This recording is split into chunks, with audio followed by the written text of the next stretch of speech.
A possible presidential candidate creating buzz in the national spotlight spoke at the Citadel today. And as Corey Davis tells us, the speech by U.S. Senator Rand Paul made it seem as if his campaign has already begun.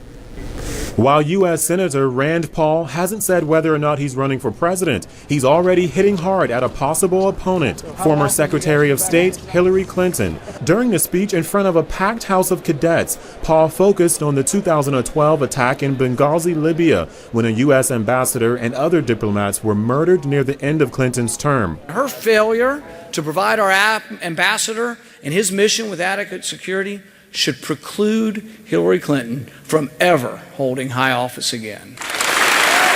Rand touched on important topics in the event called the Greater Issues Series. You will fight the wars, but we have to make decisions about whether we go to war. The junior U.S. Senator representing Kentucky shared ideas with cadets he believes could help shape their futures if they decide to join the armed forces.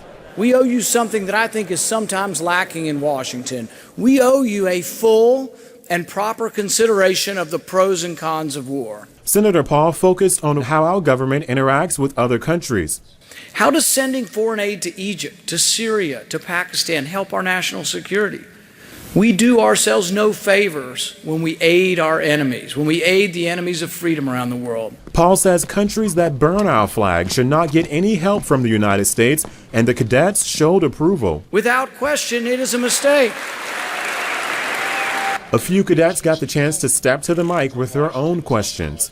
What is the #1 issue facing America in the coming years, and how can the Republican Party combat this issue? And Paul's answer? There aren't enough jobs because of this burden of debt. With all the buzz surrounding the 50-year-old, this time next year we'll know whether or not he's going to run for president, just as his father, Ron Paul, did 3 times before.